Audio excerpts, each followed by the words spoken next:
હાલો બધું શાંતિથી પતી ગયું. લગ્ન પતી ગયા, ભાભીના કંકુ પગલાએ પડાઈ ગયા અને સરસ નામી પોખાઈ ગયું. મમ્મી હવે તમે બધાય ફ્રી, અમે ફ્રી. હાસી વાત છે. હમણાં તા લગ્ન વાહે હતા ને બધાય આજ 6-7 દી થયા. એમાં આવડો ગાભાનો ઢગલો થયો છે અને એટલું તો કામ પડ્યું છે બધે. હું અહીંયા ગીત ગાવા આવતા, ઈ ઉજાગરા, પછી આ માંડવા ને સગાઈ ના તેન બધું એમાં જ હમણાં હતા સકલી. હવે કંઈક બધા કપડાં બપડા ધોવું અને એવું બધું થાય હવે તો. હાથી બાઈ હવે તમે પછી જો લગ્નમાં નામી બધા કામ કર્યું છે અને હવે બધા છૂટા. તમારા હાથે એવું હોય તો કાલ પાછો ધક્કો ના થાય, દુખણા લેવા એટલે લેતી જાઓ. પાછી જો અમારે ટીનાને લગસગ કાલ રૂંઢકડે તેડવા આવશે વળી, એટલે પછી વળી તમે પછી મેળ નહીં આવશે. કંઈ હોય ને તમે વળી કંઈ આવો ને એવું બધું થાય, એટલે દુખણા લેવું હોય તો લેતું જવાય ભેગા ભેગ. હાથી લેતા જ જાય વેલા હર. પછી અમારે હવે વેવાણ પછી વાં કામનો દંગો પડ્યો સાહેબ. કેટલા દીથી આખું ઘર આવી ગયા છે અહીંયા, એટલે આજ હવે બધા વિયારે હું તે વેવાણા સકલીને રોકાવા દેજો ને બેક દીધી. મને કામમાં થોડોક ટેકો રહ્યા. ટીનાને કાલ તેડી જાય મહેમાન. પછી આ ધડકાન બધું આ તેન ઘણું ધોવા કરવાનું છે બધું. આ લગ્નનો થાકોડો ઉતરીએ નહીં મારી એકલીથી, બધું થાય નહીં મારાથી. સકલીને બેસિયારથી રહેવા દો. તમારે તો વડી છે એને બેક દી કેજો જ કરવા લાગે કામકાજ.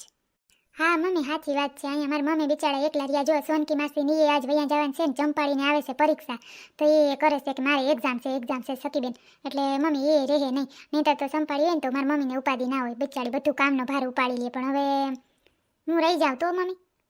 હા હાસી વાત સકલી હો. પણ આપણે છે ને વાં દાદાને હમણાં દાખલ કર્યા છે નથી બહુ મેળમાં.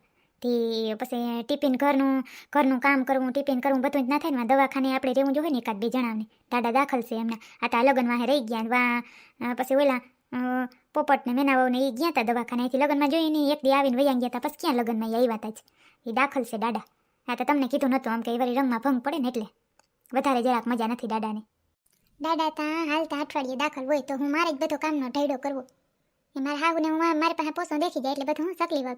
તમે વડીને કંઈ કેવું નથી. આજ બેસિયાથી ભીડ પડી ને તો એમાં આવડું હુબા જેવું મોટું કરીને બેઠી છે. આજ મારા ભાઈના લગ્ન હતા તો મને હરખ ના હોય બધું કરવાનું. મને તેમ હતું અઠવાડિયું રહેવા દે. મમ્મી એ તો મેનાબેનથી ન થાય. મેનાબેનથી 2-4 દી નહીં થઈ જાય. અહીંયા બહુ કામનો ભાર પડે છે મારી મમ્મીને, એટલે કહું છું. બાકી દાદાને તો આપણે અઠવાડિયે 15 દિન દાખલ કરીએ જ છીએ. એ શું બધી મજા નથી. હા સકલો ઝાડા ને ઉલટીને બહુ છે બિચારા દાદાઓને ને. પછી ઘરનું મેનાથી એટલું થાય નહીં. કોઈ કરલ નમરે એ તમારે કામમાં ઝપાટો થાય એટલે પછી આપણે હોવન ઘર ભેગા થઈ જાય. જો આ ટીનાને પછી પેશિયા દે તેડ્યા છે પછી કરી લે તમારા મમ્મીને બધા સમજી લે બરાબર ને. એવું હોય તો સર બધા કપડાનો આગો થઈ ગયો હોય ને તમારે જો કે મશીનને છે ને કરો એક ઠામણાવાળીને બાયું કરી લેવાય બેક દી. તે બધા કામનો આગો ઉતરી જાય બરાબર ને. કચરા પોતા વાળીને એ કોઈ લેવાય. અમારે એવા નથી વેવાણ મેળ આવે એટલે પછી આજે આખું ઘર જાઉં કંઈ થાય. આજ મમ્મી અમે વૈયા જાઉં. એ કામ થોડા જાય ધીરે કરી લેજો. ઓહો હો સર એવા બધા કઈઠા બાપા તમારે માંદા છે. કંઈ બોલાય નહીં તમે તો. નામે તમે ફટાકડા જેવા તૈયાર થઈને રખડો છો ને. કંઈક તો કેવું તું તમારે. ના દાદાને અમારાને મજા તો નહોતી. પણ મેં કીધું અહીંયા બધીને પછી રંગમાં ભંગ પડે એવું આપણાથી ના કરાય ને. એટલે પછી તૈયાર થવાનું તો હવે એમાં શું હોય. તૈયાર ના થાય બધા એમ કે અને મંગોળીનું રાખ્યું છે કે મંગોળી આમ વહી ગઈ ને એટલે પછી ખીચ ચડે છે. એટલે તૈયાર થઈને તો એમ રખડવું પડે, નાચવું ગાવું બધું કરવું પડે. હાલો તે મોટી બેન અમારે હવે જો 1.5 કલાક પછી બસ જાય એટલે હવે ટીનાને મંગલાને દુખણા લઈ અને પછી અમે વહેલા હાથ નીકળી જઈએ. છોકરીને કાલથી પેપર ચાલુ થાય એટલે નકર તો અમે સંપાડીને મોકલત. એવું હોય ને તો સંપાડીને પાસે થોડાક દી પછી વેકેશનમાં મોકલી તે ટીના ભેગી રહીએ. ટીનાને થોડોક હાલ આવીએ અને સંપાડીને મજા આવે. હા તે તો પાસે જ મૂકજે જ ને. જે સકલી ના હોય પછી ટીનાને થોડાક દી એકલું લાગે. એટલે હથવાર હોય ને તો ટીનાને થોડાક દીમાં બધે ભેગું મન ભરી જાય મજા આવે એમ. અટાણે એકલું છોકરીઓને મજા ના આવે. આપણે વડા હોય પણ વડા થઈ ગયો અત્યારે જિંદગી છોકરીઓને મજા ના આવે. અરે જિંદગી એટલા બધા ના હોય કંઈ 500 રૂપિયા હોય. ના દેવા જ પડે ને બેન. આજ તો દેવા જ પડે. સર તમે બે કેટલા દેવાની સૌ દુખણાના? મારે તો 100 રૂપિયા દેવાશે. મારે હોજ દેવાશે કેમ કે મેણકી બેન આવીને કોઈ દી તૂટી નથી પડ્યા. અને મારા છોકરાને લગ્ન થયા ને, જોકે મારા છોકરાને લગ્ન વહેલા થયા હતા. 3 જમાનામાં પસા હાલતા તે પસા દઈ ગયા હતા. પણ મારી જીણકા 2 છોકરાને લગ્ન થયા ને તઈ એને 20 દીધા હતા. વડાને એકને પસા દીધા હતા. એટલે મારે 100 દેવાનું થાય છે. હા તે મારે એમ જ છે, કાકીની બહુ ઢાયલું નથી, ગમે ત્યાં હો દઈ આવે છે ને ગમે ત્યાં જાય ત્યાં તો વીહ જ દે છે, એટલે મારે એમ જ કરવું છે. સકલી મારી દીકરી બધા પૈસા પર્સમાં નાખતી જાય જેથી હાથે પછી ટીના ભાભીને દઈ દેજે હો. હા મમ્મી હું પાછળ જ છું. સરસ સકલી આ ટીનાએ બુટિયું પહેર્યું તે કાં કાઢી નાખ્યું છે? એ ભાભી છે ને અમે ગાડીમાં જ કાઢી નાખ્યું. ટીના ભાભી કહે કે બહુ મોટી છે ને વજનમાં બહુ છે ને મારા કાન દુખી આવ્યા છે ચકીબેન.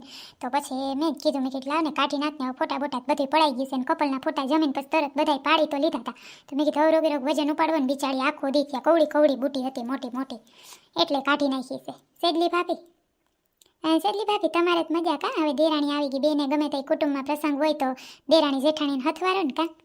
હો હવે તો હું જેઠાણી બની ગઈ છે સકલી. હા દેરાણી એવી હવે બે હથવારે ગમે તે કામકાજ હોય તો એ બેને હથવારો લે ચા પાણી આ તે કુટુંબમાં ગમે હોય તો ખરી નવી તેમાં હું તો એકલી પડી જતી હતી તો હવે મારે હથવારો થઈ ગયો નામી અને મજા આવે એમ હથવારો હોય તો અહીંયા જો મારે બેહવા આવવા થાય હતી નામી ટીના આમ ગપોટા જીખ્યું. ગપોટા જીખવા વસ્તુ માગવા આવી હું એને થાય ટીના બધું દઈ દે. હા હવે હાર ઊભી હોય ધીમાં 3-4 વાર માગવા આવીને ઊભું હોય. અમારે ઘરે આવે તો હું ચોખ્ખી ના કહી દઉં મારા છોકરાને બહુ નહીં કહી દઉં પગલાં ના પાડવા દેવા સેટલીના બહુ સરા લોખી નહીં છે હા હવે હાર કંઈક ને કંઈક સરા થોડોક દો ને સરા થોડોક દો કરીને અને પોતાના ઘરે જાય તો એક બાજરાના દાણાની આપણે આહા ના હોય.